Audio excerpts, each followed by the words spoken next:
Hi everyone, and now we are moving to the next chapter, which is the chapter of goodwill. इसे हम दो parts में करने वाले हैं। इससे टोटल चार मेथड्स है इस चैप्टर में, और हम लोग इस चार मेथड्स को दो वीडियोस में देखने जा रहे हैं। This is the first part. सबसे पहली बात, गुडविल का मतलब क्या है। We are not going in depth with the theory. Theory को जल्दी जल्दी हम लोग निपटाते हैं। गुडविल का मतलब होता है जो नेम एंड रेपुटेशन, जो आपने इतने साल बिजनेस किया है, ठीक है, आपने जितने भी इयर्स बिजनेस किए हैं, तो आपका बिजनेस का एक वैल्यू बन जाता है, एक नाम बन जाता है उस बिजनेस का। उसे हम कहते हैं गुडविल। जैसे फॉर एग्जांपल ये मान लो एक डोमिनोज का आपके शहर में एक आउटलेट है, ठीक है। अब इसे किसी ने खरीदा है, किसी ने डोमिनोज से फ्रेंचाइजी राइट लेकर के आपके शहर में इसे खरीदा है। मान लो जिसने खरीदा है उसका नाम है मिस्टर ए। तो मिस्टर ए ने डोमिनोज कंपनी से, जो कि एक्चुअली में उसका नाम है जुबिलेंट फूड वर्क्स, तो जुबिलेंट फूड वर्क्स से उसने डोमिनोज का राइट्स खरीदा है, डोमिनोज की फ्रेंचाइजी राइट्स खरीदी है, और आपके शहर में ये आउटलेट उसने खोला है, ठीक है। अब आपको इंटरेस्ट है ये खरीदने में, आपको इंटरेस्ट है ये बिजनेस खरीदने में, तो आपको कितना पेमेंट करना पड़ेगा। अगर आप मिस्टर ए से ये बिजनेस खरीदना चाहते हैं, ये आउटलेट खरीदना चाहते हैं, तो कितने खरीदने पड़ेंगे, आपको कितने पैसे देने पड़ेंगे। तो आप जब वैल्यूएशन करोगे ना इस बिजनेस का, तो आप बताओ इस आउटलेट में क्या क्या है। एक तो इस आउटलेट में चेयर टेबल्स पड़े हैं, जिसमें लोग आते हैं खा कर जाते हैं, तो वो चेयर टेबल्स पड़े हैं। इस आउटलेट में काफी सारे बाइक्स होंगे, जिन मोटर बाइक्स में डोमिनोज वाले होम डिलीवरी करते हैं, तो उनका बाइक्स होगा। इस आउटलेट के अंदर काफी सारे मशीन्स एंड ओवन्स होंगे, जिनमें उनका पिज्जा प्रिपेयर होता है। इस आउटलेट में रेफ्रिजरेटर होगा, जिसमें वो लोग अपने कोल्ड ड्रिंक्स को डिस्प्ले में रखते हैं। इस आउटलेट में और भी तरह तरह की चीजें होंगी। मान लो सब मिला जुला करके भी मान लेते हैं एक बार के लिए वैल्यू आती है 25 lakhs। तो क्या आपको ये आउटलेट 25 lakhs में बेच दिया जाएगा? The answer is no. The answer is no. आपको ये आउटलेट 25 lakhs में नहीं बेचा जाएगा, क्योंकि मिस्टर ए क्या बोलेगा आपको। मिस्टर ए बोलेगा कि देखो, आपको एक जमा जमाया बिजनेस मिल रहा है। बिजनेस के लिए आपको कहीं एडवर्टाइजमेंट करने की जरूरत नहीं। You will not have to start from zero. अगर आप अपना बिजनेस शुरू करते पिज्जा का, आपको जीरो से शुरू करना पड़ता, आपको एडवर्टाइजमेंट करनी पड़ती, पब्लिक में एक नाम बनाना पड़ता। बट आपको जमा हुआ बिजनेस मिल रहा है, you don't have to do anything. ये चेयर टेबल और ओवन का cost is nothing. Main cost is goodwill का कॉस्ट। इस बिजनेस का जो रेप्यूटेशन है, जिसके लिए आपको कहीं ऐड करने की जरूरत नहीं, कहीं कस्टमर को कुछ बताने की जरूरत नहीं, लोग खुद ढूंढ कर आ जाते हैं इसके आउटलेट में। उस गुडविल की जो वैल्यू है ना, वो वैल्यू है 10 करोड़ की। तो अगर आपको ये आउटलेट खरीदना है, तो आपको 25 लाख तो देना पड़ेगा वो चेयर टेबल वगैरह वगैरह का, लेकिन आपको 10 करोड़ रुपए देने पड़ेंगे, क्योंकि इस बिजनेस का नाम है, और इस बिजनेस के नाम के चलते आप करोड़ों कमाओगे इन द कमिंग ईयर्स। तो कमिंग ईयर्स में जो कमाओगे, उसका आपको मिस्टर ए को पेमेंट करना पड़ेगा, बिकॉज मिस्टर ए से आप फ्यूचर में होने वाले करोड़ों रुपए छीन रहे हैं। तो ये 10 करोड़ क्या है? ये 10 करोड़ इस बिजनेस का वैल्यू है। ये 10 करोड़ क्या है? ये 10 करोड़ इस बिजनेस का रेप्यूटेशन है।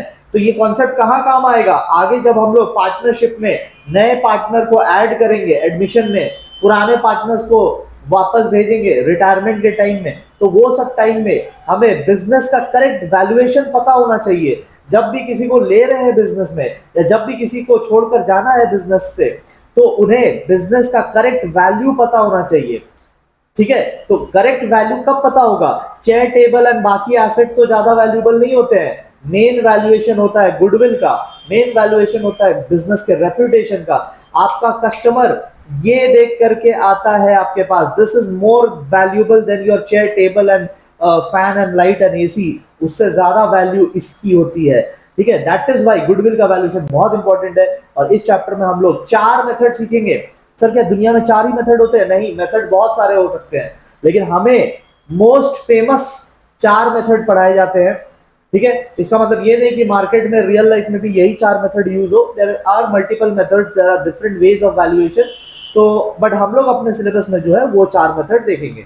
सबसे पहला मेथड जो हम लोग देखने जा रहे हैं that is average profit method. अच्छा, बहुत सारा थ्योरी भी है यहाँ पे, गुडविल के फीचर्स दिस एंड दैट, बहुत सारा थ्योरी है, वो आप अपने बुक में जितने भी पास्ट एग्जाम में आए हुए क्वेश्चन है वहां से देख लीजिएगा। बहुत ज्यादा पॉइंट नहीं लर्न करना, आपको दो दो पॉइंट करके लर्न करके खत्म करना, ठीक है। एवरेज प्रॉफिट मेथड में आते हैं। इसमें क्या करना है, बहुत सिंपल मेथड है। आपको काफी सारे ईयर्स का प्रॉफिट दिया रहेगा, ठीक है, ईयर 1, ईयर 2, ईयर 3, हर ईयर का आपको प्रॉफिट बताया हुआ होगा, ठीक है। कुछ ईयर्स में हो सकता है आपको लॉस भी हो जाए, ठीक है, जैसे यहाँ नेगेटिव सिंबल है मतलब लॉस हो गया, या ब्रैकेट के अंदर दिया है मतलब लॉस हो गया। आपको क्या करना है, इनका एवरेज निकालना है। एवरेज कैसे निकालते हैं, टोटल करके divided by number of year. ये देखो यहाँ पे फॉर्मूला गिवन है। आपको क्या करना है, टोटल प्रॉफिट, जैसे इसका अगर आप टोटल निकालोगे तो कितना आएगा, टोटल आएगा 20,000, क्योंकि ये वाला लॉस है तो लॉस है तो माइनस हो जाएगा। तो ओवरऑल आपका प्रॉफिट कितना आया, 20,000। आपको क्या करना होगा, 20,000 को 3 से डिवाइड कर देना होगा, तो 6,600 समथिंग समथिंग समथिंग आएगा, वो आपका एवरेज प्रॉफिट होगा। तो जैसे आपका 6,667 ऐसा कुछ आया, इसका मतलब क्या निकला, इसका मतलब ये निकला कि आप जनरली ऑन एन एवरेज इतना कमा लेते हो, आप लगभग लगभग इतना कमा लेते हो। जरूरी नहीं है कि इतना ही कमाएंगे, but this is an average. मतलब कल को अब जैसे विराट कोहली का एवरेज वनडे में 50 है, तो इसका मतलब ये नहीं कि विराट कोहली 50 मारेगा, वो 100 भी मार सकता है, वो 30 भी मार सकता है, बट एवरेज इज 50। तो सिमिलरली आपका एवरेज 6,667 आया, इसका मतलब ये नहीं कि आप 6,667 ही कमाएंगे, आप 10,000 भी कमा सकते हैं, 20,000 भी कमा सकते हैं, लॉस में भी जा सकते हैं, बट ओवरऑल रफली ये आपका एवरेज निकल करके आता है। आपको गुडविल निकालने के लिए क्या करना है, आपको गुडविल निकालने के लिए इसी एवरेज को मल्टीप्लाई कर देना है नंबर ऑफ इयर्स परचेज से। ये देखो फॉर्मूला बताया हुआ है आपको, नंबर ऑफ इयर्स परचेज से मल्टीप्लाई कर देना है। सर ये नंबर ऑफ इयर्स परचेज क्या है, नंबर ऑफ इयर्स परचेज है कि मतलब आप एक्सपेक्टेड कितने सालों तक ये कमा सकते हैं। So what is the meaning of number of years purchase, number of years purchase का मतलब होता है कि आप ये जो एवरेज प्रॉफिट है आपका, इस एवरेज प्रॉफिट को कब तक कंटिन्यू कर सकते हैं। जैसे फॉर एग्जांपल डोमिनोज का बिजनेस साल में लेट से 30 लाख कमा करके देता है, मान लो 30 लाख कमा करके देता है, तो साल में कमा के देता है, मतलब ये एवरेज प्रॉफिट हो गया। On an average every year 30 lakh देगा। आप अगर ये बिजनेस खरीदते हैं तो कितने सालों तक ये चला पाओगे। सपोज आपका एस्टिमेशन है कि 5 साल तक चला पाएंगे, तो 5 साल तक चला पाओगे ना, मतलब गुडविल का वैल्यू 1.5 करोड़ निकल करके आ रहा है, ठीक है। मतलब 10 करोड़ नहीं होगा जो मिस्टर ए मांग रहा है, 10 करोड़ वो कुछ ज्यादा ही मांग रहा है। हमारे एस्टिमेशन से अगर साल में 30 लाख कमा सकते हैं, और मुझे लगता है कि 5 साल तक तो ये बिजनेस मैं चला ही लूंगा। 5 साल बाद अगर कुछ ट्रेंड बदल गया और कुछ हो गया तो फिर अलग बात है, न्यू कॉम्पिटिटर्स आ गए, 5 साल तक तो मैं चला ही लूंगा। मतलब इंटू 5 कर देना, इंटू 5 मतलब नंबर ऑफ इयर्स परचेज। मुझे लगता है 5 साल तक I can carry on with this profit, तो मैं टोटल प्रॉफिट कितना कर पाऊंगा, 1.5 करोड़। तो मिस्टर ए को मैं बोलूंगा भाई आप बहुत ज्यादा मांग रहे हो, 10 करोड़ इसकी वैल्यूएशन नहीं हो सकती, मेरे हिसाब से 1.5 करोड़ की वैल्यूएशन आती है। वैल्यूएशन सबका अलग अलग अपना एस्टिमेशन से आ सकता है, तो आप समझ गए। चलो इस पे बेसिकली इस पे हमें एक सम करना है। अब यहाँ पे मैं आपको कुछ एवरेज प्रॉफिट तो कराऊंगा ही, कुछ और एडजस्टमेंट के साथ कराऊंगा, ठीक है। इसीलिए वीडियो को 2 पार्ट में करा रहे ताकि बहुत लंबा ना बने और आपको भी समझ में आए, ठीक है। वीडियो बनाने का तो 10 घंटे का एक पूरा मैराथन हो सकता है, कोई काम का नहीं होगा, पार्ट पार्ट में सीखना पड़ेगा, ठीक है। सीखेंगे सीखेंगे, उसमें क्या दिक्कत है, सीखेंगे। चलो सबसे पहली बात, एवरेज प्रॉफिट आपको निकालना है। क्वेश्चन आप हमेशा पॉज करके पढ़ लिया करना, ठीक है। Even if I forget to tell, आप पॉज करके पढ़ लिया करना। तो यहाँ पे हमें बोला जा रहा है एवरेज प्रॉफिट आपको निकालना है लास्ट 5 ईयर्स का। तो आप कर लो यहाँ पे ईयर 1 या जो ईयर दिया हुआ है, ईयर का एक कॉलम बना लीजिए और प्रॉफिट का एक कॉलम बना लीजिए, ठीक है। अच्छा ईयर है 2013-14, तो वो आप एज इट इज कॉपी कर लो, 2014-15, 2015-16, 2016-17 and 2017-18, these are the 5 years. और सबके प्रॉफिट गिवन है, पहले साल का है 4 लाख, तो आप 4 लाख लिख लीजिए, ठीक है, ये हो गया 4 लाख। देन है 5 लाख, तो आप 5 लाख लिख लीजिए, देन है लॉस 60,000 का, तो आप लॉस दिखा दो 60,000 का। देन है 1,50,000, तो 1,50,000, एंड देन है 2,50,000, तो 2,50,000। ठीक है, अब आपको क्या करना है, इनको ऐड करना है, but before you add them आपको ना कुछ एडिशनल इंफॉर्मेशन क्वेश्चन में दिया हो सकता है, कुछ एडिशनल जानकारी दी हुई है, तो देखते हैं, पढ़ते हैं और समझते हैं। ठीक है, तो अब देखो यहाँ पे बोल रहा है ऑन 1 जनवरी 2016, मतलब इसी साल का बात हो रहा है। ठीक है, sorry, we are talking about which year, we are talking about this year, third year की बात कर रहे हैं, क्योंकि 1 जनवरी तो उस साल में आएगा ना, 1 जनवरी तो उस साल में आएगा। 1 जनवरी कब आएगा, 1 January will come in 1516, right. तो we are talking about this year, third year. क्या बोल रहा है, एक फायर ब्रोक आउट, आग लग गई थी, जिसमें हमें लॉस ऑफ गुड्स हो गया, बेसिकली हमें लॉस हो गया कितने का, 3 लाख का लॉस हो गया। तो हमारे गोडाउन में गुड्स पड़ा होगा और आग लगने के चलते 3 लाख का नुकसान हो गया। और उसके बाद इंश्योरेंस कंपनी ने हमें 70,000 दिया है। ठीक है, तो 3 लाख का पूरा पूरा नुकसान नहीं हुआ, 3 लाख का तो गुड्स जला, but then insurance company also gave us 70,000।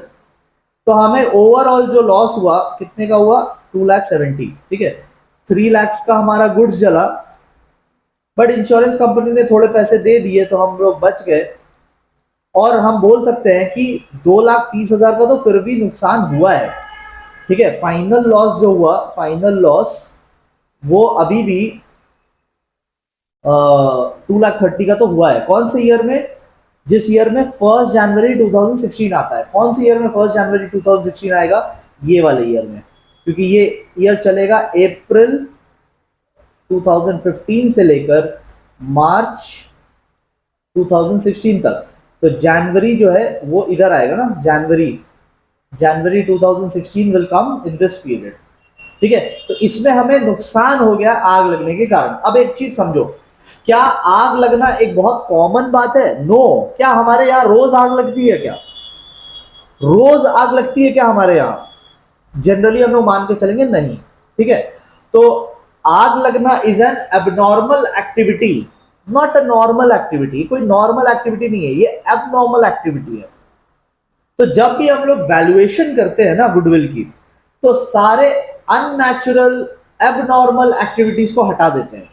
मतलब अगर ये लॉस ना हुआ होता तो हमारी प्रॉफिट बढ़ी गई होती, अगर ये नुकसान नहीं होता तो हमारी प्रॉफिट बढ़ जाती। मतलब हमें ये जो -60,000 दिख रहा है, this would have been actually increased by 2,30,000, क्योंकि 2,30,000 का हमें नुकसान हो गया था। और ये एबनॉर्मल, ये कोई नॉर्मल नुकसान नहीं है जो हर साल होता है। हर साल होता तो हम एक्सेप्ट कर लेते कि हाँ ठीक है, ये हमारे यहाँ होता ही है, बट ये हर साल नहीं होता है, इसीलिए इसका इफेक्ट को हटाना पड़ेगा। तो अगर ये लॉस नहीं होता तो हमारा प्रॉफिट बढ़ जाता। तो हम लोग प्रॉफिट बढ़ा के देख रहे हैं कि एडजस्टेड प्रॉफिट कितना आ रहा है, एडजस्टेड प्रॉफिट। ठीक है, तो एडजस्टेड प्रॉफिट -60,000 का loss plus 2,30,000 would have resulted in 1,70,000 का प्रॉफिट। उसके बाद दे रहा है ड्यूरिंग द ईयर 31 मार्च 2017, ये कौन से साल में आएगा, ये आएगा फोर्थ ईयर में, दिस ईयर 31 मार्च 2017। क्या हो रहा है, हमें अनएक्सपेक्टेड टैक्स रिफंड मिल गया। टैक्स हम लोग पे करते हैं सरकार को, अचानक सरकार, पता नहीं क्या हुआ सरकार को, सरकार हमसे खुश हो गया, हमें टैक्स की रिफंड दे दिया उसने, 80,000 रुपीज हमें वापस कर दिया। मतलब हमने अचानक से 80,000 रुपीज एक्स्ट्रा कमा लिए। क्या सरकार हर साल ऐसा करती है, नो, ये तो अनएक्सपेक्टेड था। सरकार का काम है हमसे टैक्स लेना, ये उल्टा सरकार ने हमें वापस कर दिया। सरकार ने बोला नहीं तुम ज्यादा टैक्स दे रहे हो, ये लो वापस रखो। बताओ, 80,000 रुपीज हमें वापस आ गए। अब ये क्या नॉर्मल एक्टिविटी है, नो, एबनॉर्मल है। अगर सरकार नहीं देती तो हमारा प्रॉफिट कम हो जाता है 80,000 से, मतलब माइनस हो जाता है 80,000 से। तो हम कहां पहुंचते, तो हम जस्ट 70,000 पे पहुंचते। बाकी ईयर का प्रॉफिट एज इट इज लिख लेंगे। ठीक है, बाकी ईयर का प्रॉफिट एज इट इज लिख लेंगे। एंड ये हमारा करेक्ट प्रॉफिट या फिर एडजस्टेड प्रॉफिट आप बोल सकते हो। इसका टोटल लगा के डिवाइडेड बाई 5 करना है। चलो टोटल लगाते हैं, कैलकुलेटर ले लेते हैं और आप भी टोटल लगाना, देखते कौन सही होगा। 4 लाख 5 लाख, ये तो 9 लाख हो जाएगा। 9 लाख प्लस 490, तो 1390 आ रहा है, डिवाइडेड बाई 5 करेंगे। अच्छा पहले ये तो 1390 आ रहा है, डिवाइडेड बाई 5 करोगे ना, ठीक है, डिवाइडेड बाई 5 करोगे तो यहाँ पे कर देते हैं एवरेज प्रॉफिट जो है आपका, पहले फॉर्मूला लिखना, ठीक है, उसके बाद फिगर लिखना। 1390 डिवाइड बाई 5 करोगे ना तो आपका आएगा 278,000, ठीक है। नंबर ऑफ इयर्स परचेज कितना है? 3 इयर्स, 3 इयर्स, 3 इयर्स, तो इसको इंटू 3 कर देना, तो गुडविल आपका निकल आएगा। Goodwill will be average profit into 3, तो इसको इंटू 3 कर दो, तो 8,34,000 आ रहा है, तो ये हमारा गुडविल होगा। आई होप आपको ये समझ में आ गया होगा, ठीक है। Next we come to super profit method. बहुत सिंपल सा मेथड है। सुपर प्रॉफिट का मतलब होता है कि आपकी जो एवरेज प्रॉफिट है, ये एवरेज प्रॉफिट किसकी है? आपकी, योर्स, योर्स एवरेज प्रॉफिट, ठीक है, वो नॉर्मल प्रॉफिट से कितनी ज्यादा है। नॉर्मली जो प्रॉफिट होता है, इन जनरल जो प्रॉफिट होता है, उससे आपका प्रॉफिट कितना ज्यादा है, उसको सुपर प्रॉफिट बोलते हैं। जैसे मान लो आप कोई बिजनेस कर रहे हैं और वही बिजनेस कोई और भी करे, तो वो जो दूसरा बंदा है वो 10,000 रुपीज का प्रॉफिट करता है, तो उसे हम कहेंगे नॉर्मल प्रॉफिट, कि नॉर्मली तो लोग 10,000 कमा ही लेते हैं, बट आप कमा रहे हैं 15,000, आप कमा रहे हैं 15,000, मतलब आप जो है नॉर्मल से 5,000 ज्यादा कमा रहे हैं, तो इसी 5,000 को हम लोग बोलेंगे सुपर प्रॉफिट। और बाद में आपको क्या करना है? Super profit into number of years purchase से मल्टीप्लाई कर देना है। पिछले मेथड में average profit into number of years purchase कर रहे थे, इसमें super profit into number of years purchase करेंगे। अगर नॉर्मल प्रॉफिट गिवन है तो ठीक, अगर नहीं गिवन है तो हम लोग ये फॉर्मूला अप्लाई करेंगे। इस फॉर्मूला को डायरेक्टली मैं आपको सम में अप्लाई करके दिखाऊंगा, तो अंडरस्टैंडिंग बढ़ेगी। चलिए देर किस बात की, सम पे चलते हैं। तो अभी देखो इस क्वेश्चन में क्या बोल रहा है, ठीक है, पहला लाइन पढ़ते हैं। तो पहली बात तो आप पॉज करके खुद ही पढ़ लो, ठीक है। Now let us start. So पहला लाइन बोल रहा है average net profit expected in the future, मतलब हम लोग फ्यूचर में एवरेज प्रॉफिट कितना कमाएंगे? 36,000। तो हमारी जो एवरेज प्रॉफिट है वो होगी 36,000 की, मतलब हम लोग 36,000 कमाएंगे। अच्छा, एवरेज कैपिटल एम्प्लॉयड, मतलब बिजनेस में टोटल फंड्स कितने लगाए हैं? 2 लाख, ठीक है। तो capital employed is rupees 2 lakh, ठीक है। अच्छा, the rate of return, rate of return का मतलब है प्रॉफिट कितना परसेंट कमा पाएंगे। रेट ऑफ रिटर्न इज 10%, मतलब कैपिटल अगर 2 लाख लगा रहे हो ना तो 10% आप कमा पाओगे। जितना भी पैसा लगा रहे हो उसका 10% कमा पाओगे। तो रेट ऑफ रिटर्न, इसको ना नॉर्मल रेट ऑफ रिटर्न भी बोल सकते हैं, शॉर्ट में हम लोग NRR बोलते हैं। NRR इज 10%, मतलब जितना भी हमने कैपिटल लगाया है उस कैपिटल का 10% कमा सकते हैं हम लोग। तो हम लोग का एक्चुअली में नॉर्मल प्रॉफिट कितना हो पाएगा, इन दोनों के हेल्प से निकालते हैं। नॉर्मल प्रॉफिट हमने लगाया है 2 लाख और 10% कमा सकते हैं, मतलब हम लोग 20,000 कमा सकते हैं। तो 20,000 नॉर्मल प्रॉफिट है, कोई भी कमा सकता है, ठीक है। ये रेट ऑफ रिटर्न एक्सपेक्टेड है, this is expected, anyone can do this. But हम लोग कितना कमा रहे हैं? हम लोग 36,000 कमा रहे हैं। एक्सपेक्टेड था 20,000, हम लोग कमा रहे हैं 36,000, सो ऑब्वियसली ज्यादा कमा रहे हैं। अब देखो क्वेश्चन में आगे और भी चीज बोल रहा है, ठीक है। तो क्वेश्चन में ये था नंबर 2। नेक्स्ट नंबर 3 बात क्या बोल रहा है? द रेम्यूनरेशन, रेम्यूनरेशन का मतलब होता है salary, of the partners will be 6,000 per annum. तो पार्टनर्स को 6,000 हमें दे देना है।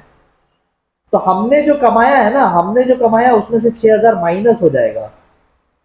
हमने जो कमाया है उसमें से 6,000 माइनस हो जाएगा और हमारा एवरेज प्रॉफिट ओनली 30,000 आएगा।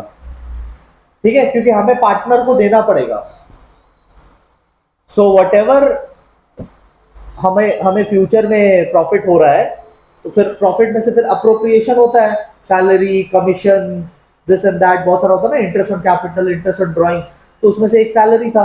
तो प्रॉफिट आ जाने के बाद आपको सैलरी बांटना पड़ेगा। तो डिस्ट्रीब्यूटेड प्रॉफिट कितना बचेगा आपके पास? 30,000। और नॉर्मली कितना होता है? नॉर्मली होता है 20,000। तो सुपर प्रॉफिट कितना हो रहा है आप जानते ही है। सुपर प्रॉफिट नॉर्मल है 20,000, बट आपके हाथ में आ रहा है 30,000। मतलब आप दूसरों से तो 10,000 ज्यादा कमा रहे हैं, एक्सपेक्टेशन से तो 10,000 ज्यादा कमा रहे हैं। अब लास्ट पार्ट आता है गुडविल। तो गुडविल कैसे निकालेंगे? Goodwill will be super profit into number of years purchased. So number of year purchase मतलब, अरे अभी बताया ना तुमको, मतलब कितने ईयर्स तक कैरी फॉरवर्ड कर सकते हो। ये जो 10,000 की लीड लेके आप चल रहे हैं, ये 10,000 की लीड कितने सालों तक चलेगी? क्वेश्चन बोलता है 2 ईयर्स तक। 2 ईयर्स तक मतलब 2 साल तक ऐसा होगा। तो आज आपने 10,000 कमाया है ज्यादा, और ऐसा आप 2 बार कर पाओगे, मतलब आपकी वैल्यू जो है ना वो 20,000 की है। कोई अगर आज आपका बिजनेस खरीद ले तो 20,000 वो ज्यादा कमाएगा एक्सपेक्टेशन से। 10,000 इंटू 2 टाइम्स, तो 20,000 हमारा गुडविल का वैल्यूएशन आएगा। So this is it. इस वीडियो में हम लोग इतना ही करते हैं। अगले वीडियो में मैं आपको रिमेनिंग 2 पार्ट्स करा दूंगा और ये चैप्टर हमारा ओवर हो जाएगा।